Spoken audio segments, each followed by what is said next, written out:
So welcome back to our channel Intelligent Bishops, and today we are going to see the latest game between Magnus Carlsen and Nakamura Hikaru.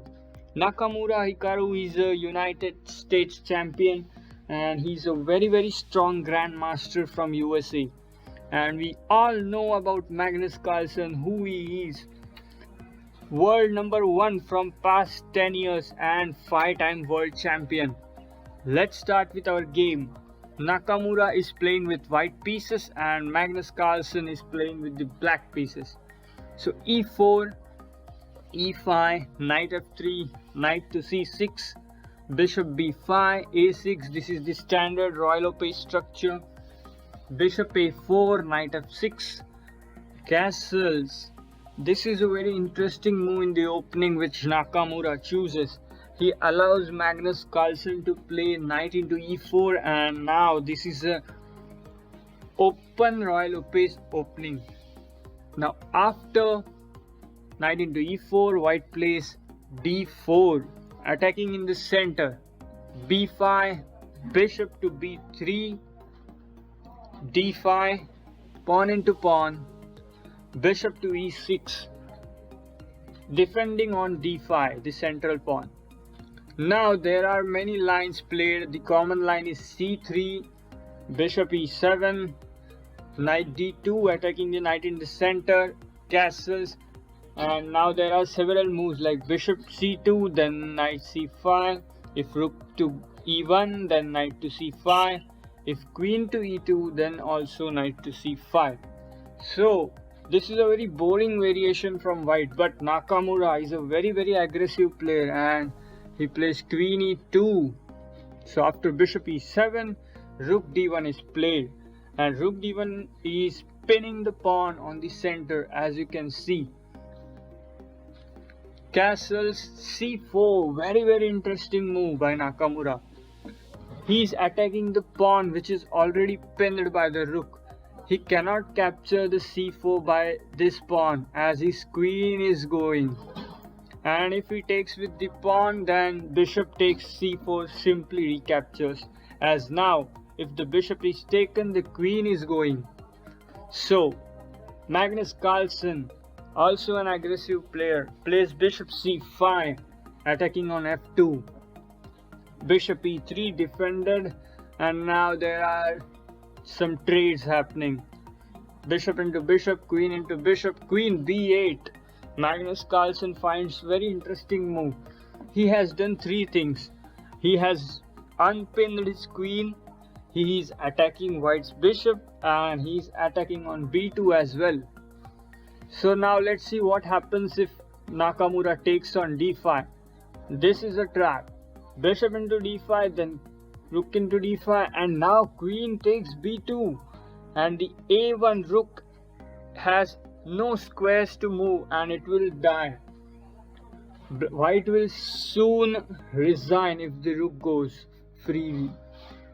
So Nakamura plays bishop b3, retreating the bishop, knight to a5. Now knight is heading towards c4, as well as he is trying to trade with the bishop on d3. Knight d4, Nakamura is centralizing his pieces now. c5, knight takes e6, taking out the bishop of the board.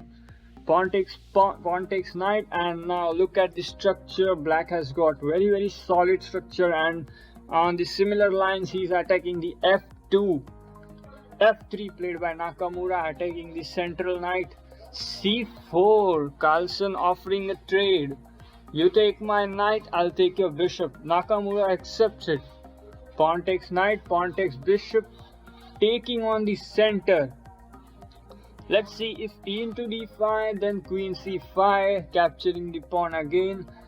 So Carlsen plays b takes a2, rook takes a2, knight c4. Now this position is very complicated, but let us try to think what is happening. Now black is having a very nice piece structure.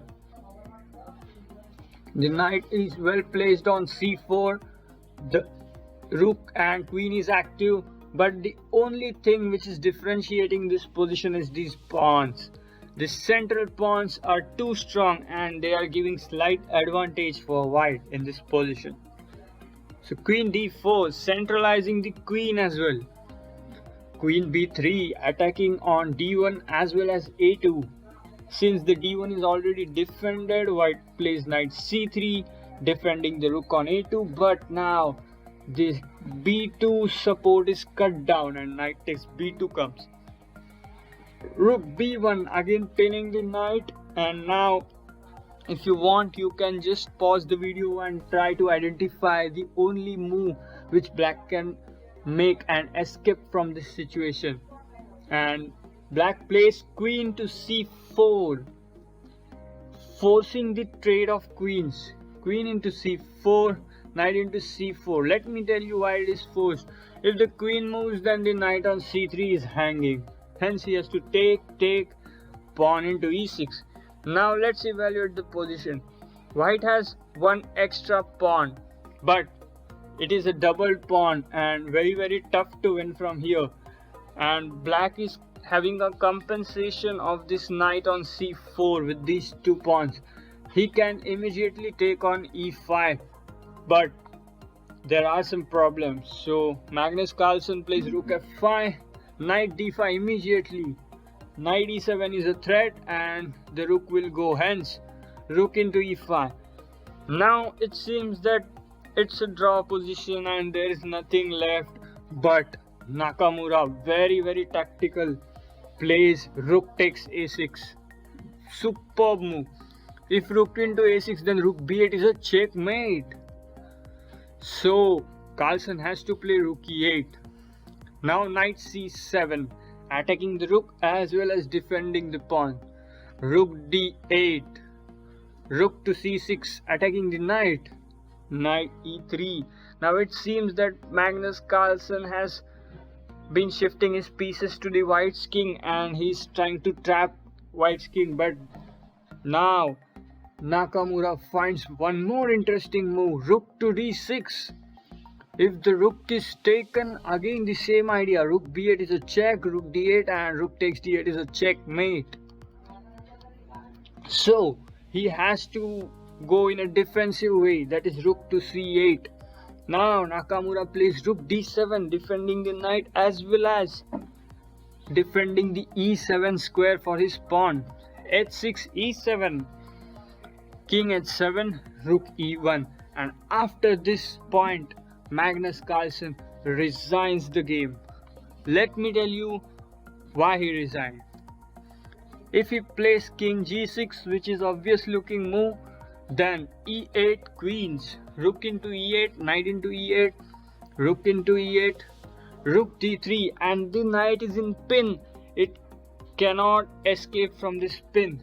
If king f5, rook into knight, rook into rook, rook into rook, and white will be left with an extra rook, and here the game finished.